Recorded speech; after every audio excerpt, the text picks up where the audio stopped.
Students Delhi ITI admission 2024-25 के लिए online registration form भरने शुरू है वो कर दिए हैं।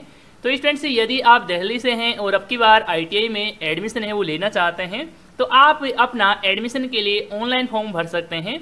एडमिशन के लिए आपको ऑनलाइन फॉर्म कैसे किस तरह से भरना है, ऑनलाइन रजिस्ट्रेशन कैसे करना है, सारी कुछ जानकारी इस वीडियो में आपको स्टेप बाय स्टेप आपको देखने को मिलेगी। तो आपको आज की इस वीडियो को पूरा कंप्लीट है वो आपको देखना है। तो चलिए अब वीडियो को शुरू कर लेते हैं और जान लेते हैं कि दिल्ली आईटीआई में एडमिशन के लिए फॉर्म कैसे किस तरह से भरा जाता है। तो आप अपना दिल्ली आईटीआई एडमिशन के लिए ऑनलाइन फॉर्म फिल करने के लिए सबसे पहले आपको ITI-Delhi.admission.nic.in की इस वेबसाइट पर आपको विजिट है वो आपको करना होगा और इस वेबसाइट का डायरेक्ट लिंक इस वीडियो के नीचे डिस्कशन पार्ट में भी आपको मिल जाएगा। आप वहां से भी क्लिक करके विजिट है वो कर सकते हैं। जैसे आप साइट पर आएंगे तो कुछ इस तरह से आपके सामने साइट का जो इंटरफेस है वो देखने को मिल जाएगा। यदि आपने दिल्ली आईटीआई एडमिशन 2024 से संबंधित नोटिफिकेशन है पहले आपने रीड आउट कर लिया है, पढ़ लिया है और आप एडमिशन के लिए ही फॉर्म फिल करना चाहते हैं तो यहाँ पर आप लोग देख सकते हैं एडमिशन के लिए रजिस्ट्रेशन का आपको लिंक है वो देखने को मिल रहा है। आप इस लिंक पर क्लिक करेंगे। जैसे आप इस लिंक पर क्लिक करेंगे तो कुछ इस तरह से आपके सामने पेज है वो ओपन हो जाएगा। यदि आपने इसमें अपना ऑलरेडी रजिस्ट्रेशन कंप्लीट कर लिया है तो आप यहाँ पर अपना एप्लीकेशन नंबर, पासवर्ड और इसके बाद कैप्चा डालकर आप लॉगिन है वो कर सकते हैं, साइन इन कर सकते हैं। लेकिन यदि आप पहली बार आए हैं, अभी तक आपने रजिस्ट्रेशन नहीं किया है तो रजिस्ट्रेशन करने के लिए आपको नीचे की तरफ आना होगा और यहाँ पर देख सकते हैं कि फ्रेश कैंडिडेट रजिस्ट्रेशन के लिए आपको बटन है, लिंक आपको देखने को मिल रहा है। आप इस पर क्लिक करेंगे। जैसे आप रजिस्ट्रेशन पर क्लिक करेंगे तो इस तरह से आपको सबसे पहले तो एक गाइडलाइंस है, इंस्ट्रक्शन है वो यहाँ पर इसमें दिया गया है एडमिशन के रिगार्डिंग, तो आपको इसको कम्प्लीटली पढ़ लेना है। इसके बाद एग्री करेंगे, यहाँ पर टिक करेंगे। टिक करने के बाद में इस तरह से आपके सामने रजिस्ट्रेशन फॉर्म है ओपन है वो हो जाएगा। इस रजिस्ट्रेशन फॉर्म में यहाँ पर आपको सबसे पहले पर्सनल डिटेल्स है वो आपको फुल फिल करना है। पर्सनल डिटेल्स में सबसे पहले कैंडिडेट का फुल नेम आ जाएगा जो आपकी 10th क्लास या फिर आपकी 8th क्लास की जो मार्कशीट में दिया गया है। तो आप इंग्लिश में नाम अपना यहाँ पर दर्ज करेंगे। इसके बाद में अपने पिता का जो नाम है यहाँ पर आप दर्ज करेंगे इंग्लिश में ही। आपको सही से नाम की एंट्री फिल करना है। इसके बाद मदर का नाम भी यहाँ पर फिल करेंगे। इसके बाद अपनी डेट ऑफ बर्थ है, जन्म तिथि है वो आपको सिलेक्ट करना है। तो सबसे पहले तो यहाँ पर आप डेट का सिलेक्शन करेंगे, मंथ का यहाँ पर आप सिलेक्शन करेंगे। इसके बाद में यहाँ पर आप ईयर का सिलेक्शन कर लेंगे। इसके बाद में जेंडर का चेंज करेंगे, मेल फीमेल जो भी है वो यहाँ से अपने अकॉर्डिंग सिलेक्ट करेंगे। इसके बाद में यहाँ पर आपको ISTD कोड है वो आपको सिलेक्ट करना है। इसमें आपको इंडिया ऑलरेडी सिलेक्ट मिल जाएगा। केवल यहाँ पर आपको मोबाइल नंबर है जो आपके एक्टिव मोबाइल नंबर है कैंडिडेट के, वही यहाँ पर आप इंटर करेंगे। इसके बाद में स्टूडेंट की एक ईमेल आईडी भी यहाँ पर आपको दर्ज है वो आपको करना है और सही आपको दर्ज करना है। इसके बाद में यहाँ पर आपको पासवर्ड क्रिएट करने के लिए बोला जाएगा तो एक यहाँ पर आपको पासवर्ड क्रिएट करना है। पासवर्ड की जो लेंथ है वो यहाँ पर आप लोग देख सकते हैं 8 डिजिट से लेकर 13 डिजिट तक आप रख सकते हैं और आप पासवर्ड में अल्फ़ाबेट का capital letter, small letter, numbering और स्पेशल करेक्टर सभी कुछ है वो यहाँ पर आप शामिल करते हुए एक पासवर्ड क्रिएट कर लेंगे। और किस तरह से आप पासवर्ड क्रिएट कर सकते हैं और डेमो पासवर्ड भी यहाँ पर आप साइड में देख सकते हैं। तो कुछ इस तरह से अपना पासवर्ड क्रिएट कर लेंगे, बना लेंगे। तो यहाँ पर आप इसमें जो भी पासवर्ड दर्ज करेंगे, जो भी क्रिएट करेंगे, वही सेम पासवर्ड यहाँ पर आप इसमें कन्फर्म पासवर्ड में दर्ज कर देंगे। इसके बाद में यहाँ पर आपको सिक्योरिटी पिन वेरिफिकेशन करना होगा। तो इसके लिए यहाँ पर आपको कोड दिखाई दे रहा है, तो ये कोड है, यहाँ पर आप इंटर करेंगे। इसके बाद आप सबमिट वाले बटन पर क्लिक कर देंगे। जैसे आप सबमिट पर क्लिक करेंगे कंफर्मेशन के लिए बोला जाएगा कि आप श्योर है सबमिट करना चाहते हैं, तो आप यस पर क्लिक करेंगे। इसके बाद में आपके सामने इस तरह से रिव्यू पेज है वो देखने को मिलेगा, यानी कि आपने रजिस्ट्रेशन फॉर्म में जो भी जानकारी डाली है वो एक बार यहाँ पर आपको दिखाई जाएगी। तो एक बार आप चेक कर लेंगे, कंफर्म कर लेंगे। इसके बाद में आपको फाइनल सबमिट वाले बटन पर आपको क्लिक करना है। यदि कोई जानकारी गलत है या फिर आप एडिट करना चाहते हैं तो आप एडिट वाले बटन पर क्लिक कर देंगे। तो मैं यहाँ पर इसमें फाइनल सबमिट वाले बटन पर क्लिक करता हूँ। तो जैसे आप सबमिट पर क्लिक करेंगे आपकी रजिस्ट्रेशन की जानकारी है फाइनली सबमिट हो जाएगी और आप इस वाले पोर्टल पर आ जाएंगे, इस डैशबोर्ड पर आ जाएंगे। तो यहाँ पर आपको एक एप्लीकेशन नंबर भी यहाँ पर आपको मिल जाता है, तो इसको चाहे तो आप नोट है वो कर सकते हैं। और यदि आप आगे फॉर्म भरना चाहते हैं तो आपको पहले नीचे की तरफ आना है और यहाँ पर देख सकते हैं कि फिल एप्लीकेशन फॉर्म का आपको लिंक है वो दिखाई दे रहा है। आप इस पर क्लिक करेंगे। तो जैसे ही आप क्लिक करेंगे इस तरह से आपके सामने एप्लीकेशन फॉर्म ओपन हो जाएगा। इस एप्लीकेशन फॉर्म में सबसे पहले तो यहाँ पर आपको आपकी नाम वगैरह की डिटेल्स है वो यहाँ पर आपको देखने को मिल जाएगी जो आपने रजिस्ट्रेशन फॉर्म में आपने फिल है वो किए थे। इसके बाद में यहाँ पर आपकी डेट ऑफ बर्थ है, जन्म तिथि है वो देखने को मिल जाएगी। यदि सही नहीं आ रही है तो आप इसे यहाँ से सही कर सकते हैं, चेंज है वो कर सकते हैं। इसके बाद जेंडर का चेंज करेंगे, मेल फीमेल है वो यहाँ से आप अपने अकॉर्डिंग चेंज करेंगे। इसके बाद में रिलीजन टाइप आप सेलेक्ट करेंगे कि आपका क्या कुछ धर्म है, जैसे कि हिंदू, मुस्लिम, सिख, ईसाई जो भी धर्म है वो यहाँ से आप चेंज कर लेंगे। इसके बाद में कैटेगरी का चेंज करना है कि आप SC, ST, OBC, जनरल जिस भी कैटेगरी से आते हैं वो आप अपने अकॉर्डिंग सिलेक्ट करेंगे।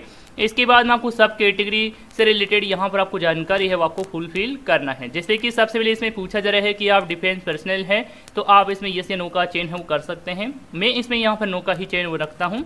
इसके बाद में यहाँ पर आपसे पूछा जा रहा है कि आप दिल्ली गवर्नमेंट वार्ड एम्प्लॉयर है, तो आप इसमें यस या नो का चयन कर सकते हैं। मैं इसमें भी यहाँ पर नो का चयन कर लेता हूँ, लागू होता है तो आप इसमें यस का चयन कर सकते हैं। इसके बाद में यहाँ पर आपसे पूछा जा रहा है कि आप जम्मू कश्मीर माइग्रेट रजिस्टर्ड है, तो यहाँ पर आप इसमें यस या नो का चयन कर सकते हैं। इसके बाद में यहाँ पर आपसे पूछा जा रहा है कि आप माइनॉरिटी कैटेगरी से बिलोंग करते हैं, माइनॉरिटी कैटेगरी में आते हैं, अल्पसंख्यक में आते हैं, तो आप इसमें यस या नो का चयन कर सकते हैं। इसके बाद में यहाँ पर आपसे पूछा जा रहा है कि स्टाफ वार्ड यानी कि एम्प्लॉय DTE में आप अंतर्गत आते हैं, तो आप इसमें यस या नो का चयन कर सकते हैं। नहीं है तो आप इसमें नो का चयन करेंगे। इसके बाद में यहाँ पर आपसे पूछा जा रहा है कि यदि आप NCC कैंडिडेट है तो आप यहाँ पर इसमें यस या नो का चयन करेंगे। इसके बाद में स्टूडेंट से यहाँ पर आपसे पूछा जा रहा है कि यदि आप दिव्यांग स्टूडेंट हैं यानी कि आप में किसी प्रकार की शारीरिक रूप से विकलांगता है 40% तक, तो आप इसमें यस का चयन है वो कर लेंगे। और नहीं लागू होता है, नहीं है तो आप इसमें नो का चयन करेंगे। इसके बाद में यहाँ पर आपको अदर इन्फॉर्मेशन में सबसे पहले यहाँ पर आपसे पूछा जा रहा है कि आप दिल्ली गवर्नमेंट के अनाथालय के कैदी है, तो आप इसमें यस या नो का चयन है वो कर सकते हैं। मैं इसमें यहाँ पर नो का ही चयन है वो कर लेता हूँ। यदि आपके केस में लागू होता है तो आप इसका चयन कर सकते हैं। इसके बाद में इसमें यहाँ पर आपसे पूछा जा रहा है कि यदि आपकी स्कूल या फिर आपका जो एड्रेस है, आप जहाँ पर निवास करते हैं दिल्ली में रूरल एरिया में आता है और आपके पास BDO सर्टिफिकेट है, तो आप इसमें यस का चयन है वो करेंगे। और नहीं है तो आप इसमें नो का चयन करेंगे। इसके बाद में यहाँ पर आपसे पूछा जा रहा है रिजर्वेशन के लिए, यदि आप दिल्ली से ही हैं तो आप दिल्ली का चयन करेंगे, या फिर आप अदर किसी स्टेट से हैं तो आप यहाँ पर अदर का चयन कर सकते हैं। मैं इसमें यहाँ पर दिल्ली ही सिलेक्ट कर लेता हूँ। इसके बाद में आपकी ये जानकारी है इस स्टेप में कंप्लीट हो जाती है और आपको यहाँ पर सेव एंड नेक्स्ट का बटन देखने को मिल रहा है, इस पर क्लिक करना है। जैसे आप क्लिक करेंगे इस तरह से कंफर्मेशन के लिए आ जाएगा। आप अपने डिटेल सेव करना चाहते हैं तो यस पर क्लिक कर देंगे। जैसे ही आप नेक्स्ट पर क्लिक करेंगे अगला स्टेप क्वालिफिकेशन की डिटेल्स के लिए ओपन है वो हो जाएगा। तो क्वालिफिकेशन में यहाँ पर देख सकते हैं कि यदि आप 8 पास है या फिर 10 पास है, आप अपने अकॉर्डिंग यहाँ से सिलेक्ट कर सकते हैं। उसी के अकॉर्डिंग आपको ITI ट्रेड है वो देखने को मिलेगी। तो मैं इसमें से यहाँ पर दोनों ही यहाँ पर सिलेक्ट है वो कर लेता हूँ। जैसे ही आप सिलेक्ट करेंगे सबसे पहले आपसे पूछा जाएगा कि आपने 8 क्लास पास आउट कर लिया है, तो आप पास आउट सिलेक्ट कर लेंगे। इसके बाद पासिंग ईयर का चेंज है आपको करना होगा, जिस ईयर में आपने 8 क्लास पासिंग की है। इसके बाद में किस आपने बोर्ड से पासिंग की है उस बोर्ड का नाम है वो यहाँ पर इसमें सिलेक्ट कर लेंगे। इसके बाद में हमको क्वालिफिकेशन स्टेट का चेंज करना होगा, जिस स्टेट से आपने पासिंग की है आप अपने अकॉर्डिंग चेंज है वो कर लेंगे। इसके बाद में यहाँ पर आपको सब्जेक्ट वाइज मार्क्स की डिटेल्स है आपको यहाँ पर फुलफिल करना है। तो यहाँ पर आपको सबसे पहले सब्जेक्ट के नेम है वो आपको सिलेक्ट करने होंगे, जो आपके 8 क्लास में थे वो आप अपने अकॉर्डिंग सिलेक्ट कर लेंगे। जैसे कि मैंने यहाँ पर 8 क्लास के सभी सब्जेक्ट है वो सिलेक्ट कर लिया है, आप भी अपनी मार्कशीट में देखकर सिलेक्ट कर लेंगे। इसके बाद में यहाँ पर आपको पासिंग स्टेटस में सब्जेक्ट का पासड है या फिर फेल है वो यहाँ से सिलेक्ट है वो कर लेंगे। तो मैं यहाँ पर सभी में पासड है वो यहाँ पर चेंज कर लेता हूँ। सिलेक्ट करने के बाद में यहाँ पर आपको सब्जेक्ट के मैक्सिमम मार्क्स डालेंगे, इनके टोटल मार्क्स डालेंगे और इस सब्जेक्ट में कितने क्या मार्क्स आपने प्राप्त किए मार्क्स है वो यहाँ पर इसमें दर्ज कर देंगे। तो इसी तरह से आप सभी के यहाँ पर आप सब्जेक्ट के अकॉर्डिंग मैक्सिमम मार्क्स है और आपके प्राप्तांक है वो यहाँ पर इंटर कर देंगे। इसके बाद में आप नीचे की तरफ आएंगे तो यहाँ पर आपको 10th क्लास के लिए दिया गया है। तो यदि आपने 10th क्लास भी पास आउट कर रखा है और आप 10th क्लास की ट्रेड के लिए भी आप फॉर्म फिल करना चाहते हैं तो आप इसमें यहाँ पर टिक करेंगे, सिलेक्ट करेंगे।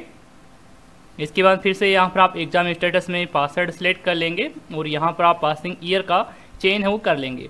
इसके बाद में यहाँ पर आप बोर्ड का चेंज करेंगे, जिस बोर्ड से आपने पास किया है यहाँ से आप अपने अकॉर्डिंग सिलेक्ट कर लेंगे। इसके बाद में यहाँ पर आपको क्वालिफिकेशन स्टेट है वो सिलेक्ट करना है, जिस राज्य से आपने पास किया है यहाँ से आप सिलेक्ट कर लेंगे। इसके बाद में यहाँ पर आपको 10th क्लास के सब्जेक्ट वाइज आपको मार्क्स की डिटेल्स है आपको फुलफिल करना है। तो इसमें भी आप आपकी जो 10th क्लास में सब्जेक्ट थी वो यहाँ पर आप सिलेक्ट करेंगे। इसके बाद पासिंग स्टेटस में पासवर्ड है आप सिलेक्ट करेंगे। इसके बाद मैक्सिमम मार्क्स है और आपने जो कितने क्या प्राप्त किए हैं यहाँ पर आप इंटर कर देंगे। यहाँ पर आप अपने सब्जेक्ट के अकॉर्डिंग सही से आप मैक्सिमम मार्क्स से प्राप्तांक है वो फिल कर देते हैं।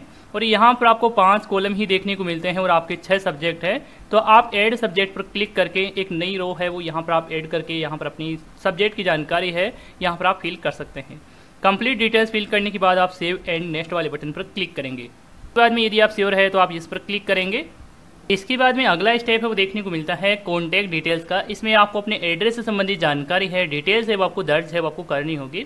तो सबसे पहले तो यहाँ पर आपको कोरेस्पोंडेंस एड्रेस यानी कि पत्राचार का पता, यानी कि अब फिलहाल जहाँ पर आप निवास कर रहे हैं वो जो एड्रेस है वो यहाँ पर आप फुलफिल करेंगे। इसके बाद में कंट्री का चेंज करेंगे, अपना स्टेट सेलेक्ट करेंगे, डिस्ट्रिक्ट का चेंज करेंगे।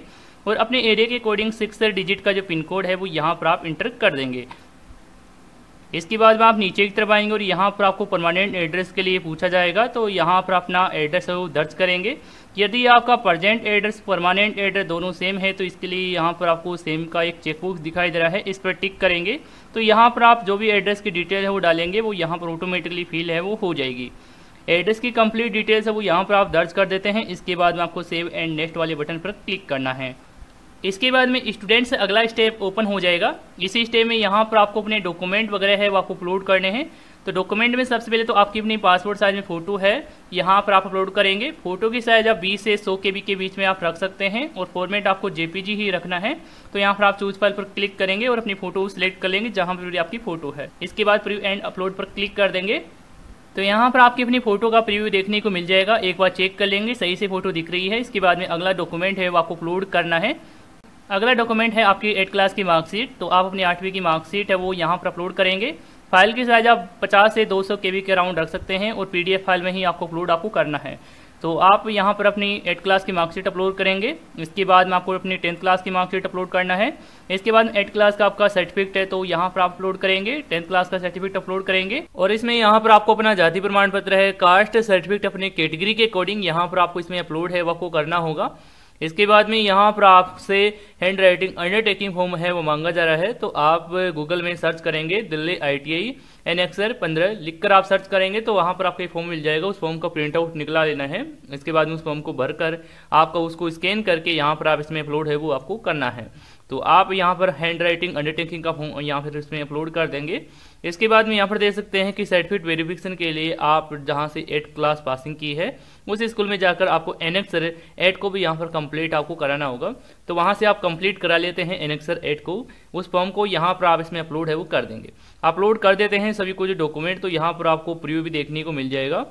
तो जैसे ही स्टूडेंट से आप अपने सभी डॉक्यूमेंट अपलोड कर देते हैं एक एक करके, इसके बाद अगला जो स्टेप है वो यहाँ पर आपको एप्लीकेशन फॉर्म का प्रीव्यू का देखने को मिलता है। तो आपने जो भी एप्लीकेशन फॉर्म में जानकारी डाली है वो यहाँ पर आपको एक साथ देखने को मिल जाती है। तो यहाँ से आप कंप्लीट जानकारी एक बार अच्छे से ध्यान से आप चेक है वो कर लेंगे। कंप्लीट जानकारी चेक करते हुए आपको नीचे की तरफ आ जाना है और यहाँ पर आपको डिक्लेरेशन है वो देखने को मिल जाता है। तो इस पर आपको टिक करना है। टिक करने के बाद में यहाँ पर देख सकते हैं कि सेव एंड फाइनल सबमिट का आपको ऑप्शन दिखाई दे रहा है, बटन आपको देखने को मिल रहा है। इस पर आपको क्लिक करना है। जैसे आप इस पर क्लिक करेंगे इसके बाद में आप अपनी जानकारी को अपडेट करना चाहेंगे तो बाद में आप जानकारी है वो अपडेट नहीं कर पाएंगे। तो इससे पहले ही अपनी जानकारी को अपडेट करना चाहते हैं तो आप कर सकते हैं। तो मैं यहाँ पर इसमें सेव एंड फाइनल सबमिट पर क्लिक करता हूँ। क्लिक करते ही इस तरह से आपके सामने कन्फर्मेशन के लिए आ जाएगा कि आप श्योर है आप सबमिट करना चाहते हैं। तो आप इस पर यस पर क्लिक कर देंगे। जैसे ही आप क्लिक करेंगे आप डैशबोर्ड पर आ जाएंगे। डैशबोर्ड पे यहाँ पर देख सकते हैं कि आपके सभी स्टेप है वो कंप्लीट हो चुके हैं, लेकिन यहाँ पर लास्ट वाला जो स्टेप है रजिस्ट्रेशन फीस के लिए वो अभी कंप्लीट नहीं हुआ है। तो इसको भी आपको कंप्लीट करना है। तो इसके लिए आपको नीचे की तरफ आ जाना है। यहाँ पर देख सकते हैं कि पे रजिस्ट्रेशन फीस करके देखने को मिल रहा है बटन, आप इस पर क्लिक करेंगे। जैसे आप क्लिक करेंगे फिर से यहाँ पर आपको पेमेंट गेटवे सेलेक्ट करने के लिए बोला जाएगा। तो यहाँ पर आप टिक करेंगे। इसके बाद फिर से आप पे फीस बटन पर क्लिक कर देंगे। इसके बाद में यहाँ पर आपकी जानकारी है वो देखने को मिल जाएगी। यहाँ पर आपको अमाउंट की जानकारी भी देखने को मिल जाएगी, चेक कर लेंगे। इसके बाद फिर से यहाँ पर आप बिल डेस्क को सिलेक्ट करेंगे और आप प्रोसीड टू पेमेंट पर क्लिक करना है। इसके बाद में आपके सामने इस तरह से पेमेंट गेटवे है वो ओपन हो जाएगा। इस पेमेंट गेटवे में यहाँ पर आप लोग देख सकते हैं कि आप जो पेमेंट है वो net banking, credit card, debit card या फिर QR या फिर UPI के माध्यम से आप कर सकते हैं। तो इनमें से आपके पास जो भी है उसी का चयन कर लेंगे। जैसे कि मैं यहाँ पर डेबिट कार्ड वाला ऑप्शन सेलेक्ट कर लेता हूँ।